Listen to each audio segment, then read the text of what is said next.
成熟。皇，即将进入后期，你恢复的怎么样了？太慢，才1年而已。除非我接下一招。好，我答应你。但你非要自取其辱。Halo semuanya, selamat datang di Ruang Sinema. Bagaimana kabar kalian semua? Semoga selalu sehat dan baik-baik saja. Sesuai jadwal, jadi pada hari ini kita akan kembali melanjutkan series Donghua Martial Master episode terbaru. Yang mana ini adalah episode yang ke-483. Bagi yang baru bergabung dan series ini, kita sudah sediakan playlistnya. Jadi kalian bisa dengan mudah mencari di mana episode awal dari series ini. Sebelum kita mulai episode terbarunya, kita akan melihat dulu apa saja yang telah terjadi pada episode sebelumnya. Tepatnya pada episode 484. Kemarin Kinchan bersama dengan rombongannya akhirnya tiba juga di stasiun Yijuo kuno. Tempat ini sangatlah besar, namun kita hanya akan diperlihatkan ke beberapa bagian saja. Kedatangan mereka disambut oleh seorang pria yang adalah teman dari Gotou. Hanya saja mereka tidak bisa berlama-lama di sini sebab Gotou harus membawa Kinchan dan yang lainnya untuk berkeliling tempat ini supaya mereka bisa lebih terbiasa lagi. Selain itu, Gotou juga memberitahu larangan apa saja yang tidak boleh dilanggar. Sesaat kemudian mereka pergi untuk mencari keberadaan dari Nana, yang mana dia adalah gadis suci di tempat tersebut. Tujuan Gotou menemuinya adalah perintah dari Ouyang, yakni paman dari Nana. Ia ingin Nana selalu memberikan bantuan kepada Kinchan. Setelah memberikan pesan tersebut, Gotou dan yang lainnya pun pergi. Sedangkan Nana membaca isi surat yang dikirimkan oleh pamannya. Isi pesan ini adalah curhatan dari Ketua Ouyang mengenai betapa hebatnya kekuatan yang Kinchan miliki.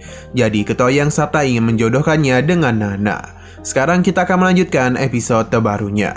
Mendapatkan pesan ini membuat Nana begitu kesal. Ia pun melampiaskan amarahnya kepada Kinchan. Nana memberikan ancaman agar Kinchan tidaklah mendekatinya.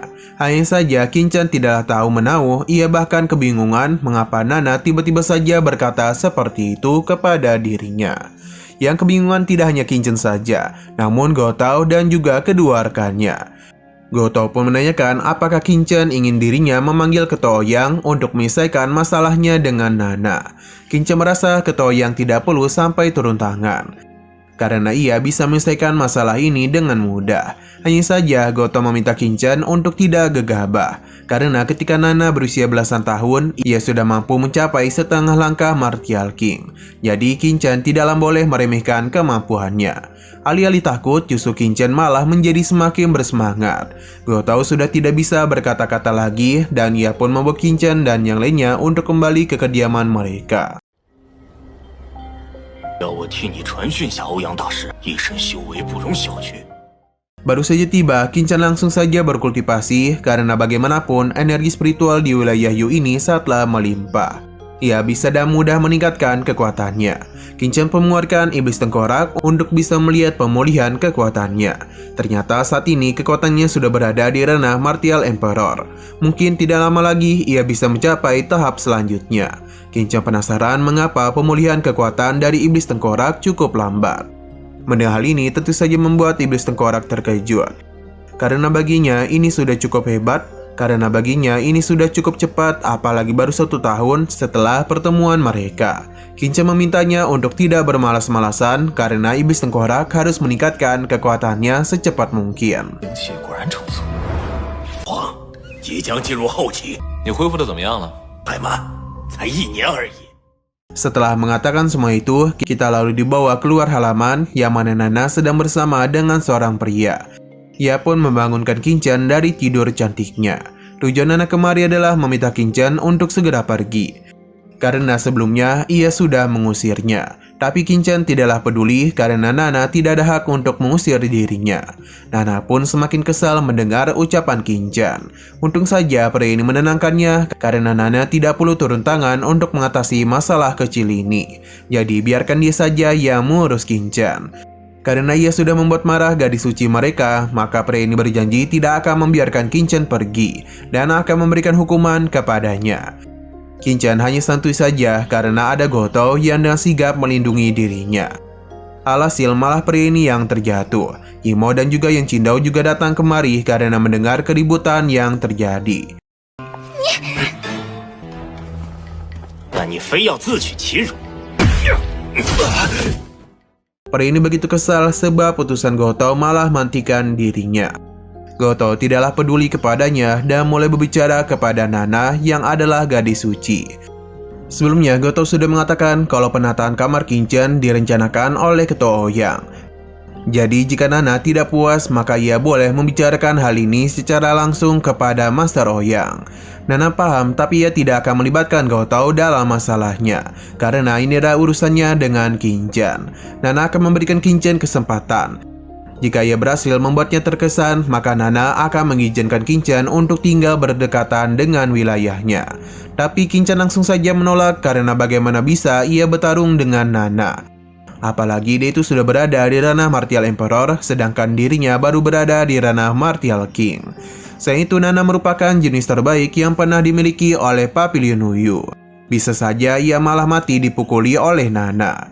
Nana tidak peduli dengan keputusan Kinchan. Ia justru menanyakan apakah sebagai seorang pria, Kinchan berani bertaruh dengannya.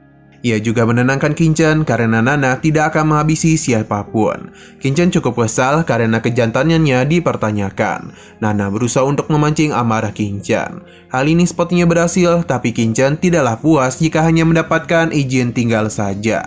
Karena jika Nana yang bertarung dengannya, maka itu harus memberikan beberapa bahan tingkat tinggi dulu. Pria ini cukup kesal karena Kinchan seakan-akan meremehkan kemampuan dari gadis suci. Nana setuju dan kesepakatan yang Kinchan berikan. Sebelum dia melancarkan serangan, Kinchan meminta Nana untuk menyerahkan taruhannya dulu. Karena dia takut ketika ia kalah, Nana malah tidak mau memberikan bahan-bahan tersebut. Dan perasaan yang kesal, Nana pun mengeluarkan 3 tanaman herbalnya. 只是接我一招都不敢，你还算什么？ 谁说我不是男人？除非我接下一招。 好，我答应你。 Hanya saja Kinchan tidaklah puas apa yang dia taruhkan. Karena usia tanaman ini barulah 300 tahun. Ini bahkan tidak bisa membuat pil tingkat tinggi dalam level pemula. Nana pun mengeluarkan bahan yang sama namun dengan umur yang lebih tinggi. Jadi dia pun memberikannya kepada Kinchan. Yang tentu saja ini semua membuatnya benar-benar senang. Dengan senang hati Kinchan menerima taruhannya. Goto mencoba untuk menyadarkannya, tapi Kinchan meminta Goto untuk tidak perlu mengkhawatirkan dirinya. Sebelum Nana mengetes kemampuannya, Kinchan harus lebih dulu mengamankan bahan-bahannya dulu, karena takutnya ini malah rusak. Imo dan Yincindo hanya bisa geleng-geleng kepala saja, sebab Kinchan terlibat dalam masalah yang begitu rumit. Sedangkan pria ini terus saja meremehkan Kinchan dan memanggilnya sebagai bocah desa. Setelah memastikan bahan-bahannya aman, jadi Kinchan mempersilahkan Nana untuk mengetes kemampuan yang dirinya miliki. Nana pun bersiap untuk melancarkan serangan kepadanya. Sepertinya ini bukanlah serangan biasa karena energi spiritual yang begitu melimpah terus berkumpul di sisi Nana. Sampai akhirnya ia pun melancarkan serangan ini kepada Kinchan. Namun sebelum mengenainya, serangan Nana lebih dulu naik ke atas dan barulah menghantam tepat ke arah Kinchan. Akibat serangan yang dia lancarkan itu telah menciptakan sebuah ledakan. Teman-teman Kinchan sama sekali tidak tahu apakah ia baik-baik saja, karena bagaimanapun serangan Nana ini sangatlah dahsyat.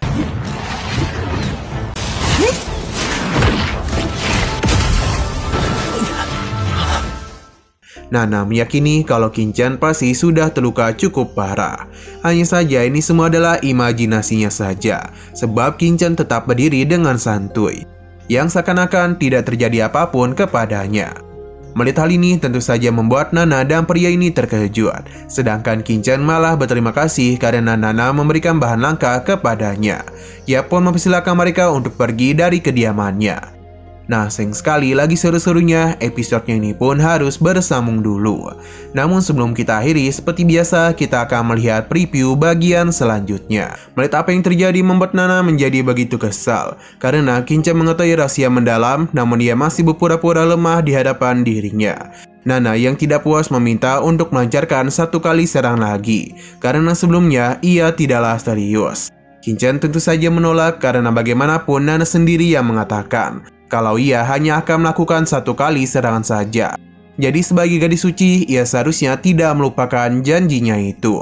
Tidak mau terjebak, Nana menanyakan apakah Qingchen takut. Tentunya Qingchen tidak takut, malahan dia bersedia untuk menerima serangan kedua dari Nana. Asalkan itu memberikan 5 tanaman herbal berumur 1000 tahun lagi kepadanya. Nana menganggap permintaan Qingchen ini terlalu berlebihan. Hanya saja Qingchen tidak mempermasalahkan hal itu. Dan jika mereka tidak ada urusan lagi, seharusnya Nana bisa pergi dari tempatnya. Pancingan yang Qingchen lakukan ternyata berhasil, yang mana Nana berencana untuk memberikan 3 tanaman herbal 1000 tahun kepadanya. Namun Qingchen menolak karena ia mau lebih dari ini. Alhasil pria tadi pun menambahkan 2 tanaman herbal miliknya agar Qingchen menerima permintaan dari Nana. Qingchen setuju, tapi pria ini harus menambahkan sebuah barang yang harganya 100 juta batu spiritual berkualitas tinggi. 黄药我倒是可以考虑一下，难道我身上只有3株千年黄药？正的，不会言而无信吧？哼，你给的话得额外再。 Karena ada begitu, barulah Qingchen mau menerimanya. Apa yang Qingchen katakan tentu saja tidaklah mau mereka terima. Hanya saja Qingchen menenangkan mereka. Sebab jika ia terluka di serangan kedua dari Nana, maka Qingchen berjanji akan mengembalikan tanaman herbal yang sebelumnya ia berikan. Bahkan Qingchen juga akan menambahkan 100 juta batu spiritual berkualitas tinggi. Bahkan Qingchen menambahkan 100 juta batu spiritual berkualitas tinggi kepada mereka. Tawaran yang Qingchen ajukan itu benar-benar membuat mereka berdua tertarik.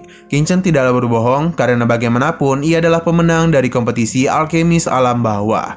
Jadi sudah dipastikan dirinya memiliki begitu banyak batu spiritual. Jikapun dirinya tidak menepati janji, ada kedua temannya yang bisa dijadikan sebagai jaminan. Himo dan juga Yan Qingdao tentu terkejut karena dibawa-bawa ke dalam masalahnya.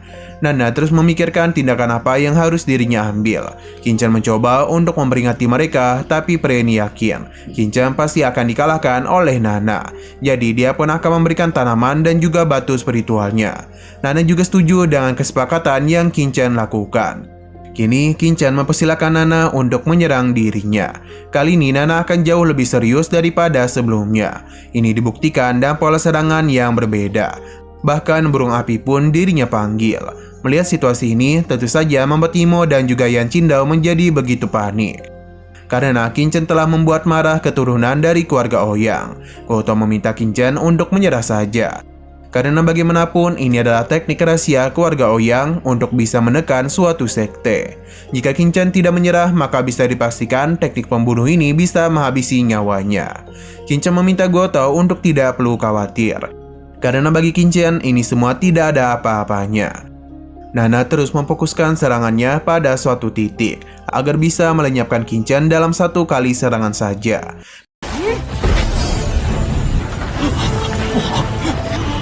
学生，哥，你赶快认输啊！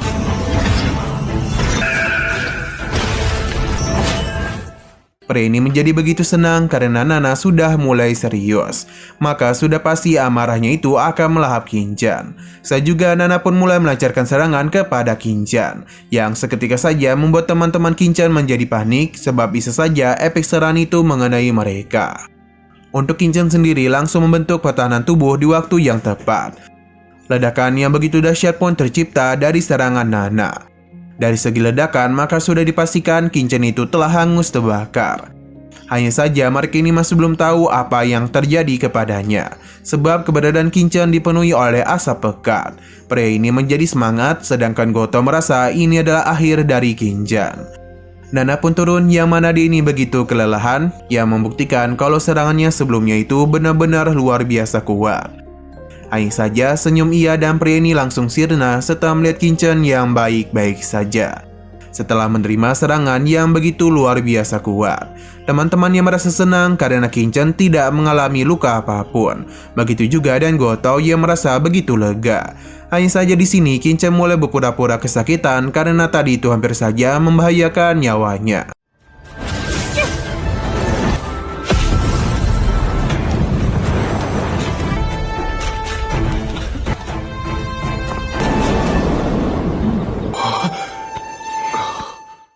Jadi Qingchen menanyakan apakah Nana ingin melanjutkannya. Di sini Nana begitu kesal karena sejak tadi Qingchen terus berpura-pura lemah supaya bisa mendapatkan begitu banyak bahan herbal dari dirinya. Namun Qin Chen tidaklah membenarkan hal itu, karena yang memulai pertama kali adalah Nana. Jadi Qin Chen itu hanya mengikuti arusnya saja. Nana pun menjadi begitu kesal. Ia bahkan tidak mau bertemu lagi dengan Qin Chen. Jika sampai hal itu terjadi, maka Nana berjanji akan menghajarnya. Namun tanpa sepengetahuan Qin Chen, Nana ini justru tersenyum. Sedangkan pria ini hanya melongo saja, yang seakan-akan ia tidak tahu apa yang harus dilakukan. Berhubung Lian masih di sini, jadi Qin Chen pun mengajaknya untuk bertaruh. Bahkan Qin Chen akan memberikan hadiah yang luar biasa kepadanya. Tidak mau terjebak kedua kalinya, Lian pun memilih untuk pergi saja dari tempat itu. Melihat apa yang terjadi, Goto pun merasa begitu puas, karena Qin Chen ini sangatlah hebat dalam menipu orang-orang. Bahkan sebelumnya, Goto ini telah merasa khawatir kepadanya. Qin Chen beralasan kalau ini semua hanyalah beruntung saja karena dia memiliki kulit tebal. Nah, sayang sekali lagi seru-serunya, episodenya pun harus bersambung dulu. Namun sebelum kita akhiri, seperti biasa kita akan melihat preview bagian selanjutnya. Entah apa yang terjadi, namun terlihat kalau Wang Ximing dan yang lainnya memasang wajah yang begitu sedih. Begitu juga dengan Ketua Kang. Wang Ximing mencoba menghibur Ketua Kang dan memintanya untuk tidak memikirkan masalah itu, karena ini tidaklah masalah untuk mereka. Ia yakin teman-temannya juga tidak mempermasalahkan mereka yang tidak bisa memasuki alam rahasia 5 elemen. Nah, ternyata inilah akar masalahnya. Jadi karena itulah Ketua Kang ini merasa begitu bersalah. Namun Ketua Kang masihlah belum menyerah karena ia akan melakukan segala cara agar mereka bisa memasuki alam rahasia 5 elemen. Karena bagaimanapun ia ini sudah berjanji kepada Qin Chen. 实是我命，想尽办法，如何跟陈少交代？ Oke, sekian dulu pada video kali ini. Untuk video selanjutnya akan segera hadir. Jadi bagi kalian yang ingin mengikuti series ini, langsung saja klik subscribe dan aktifkan loncengnya. Terima kasih yang sudah menonton video sampai habis. Jika kalian suka pada video ini, klik like dan share ke teman-teman kalian tentang channel ini. Dan ditunggu aja kelanjutannya. Oke, sampai jumpa di video selanjutnya.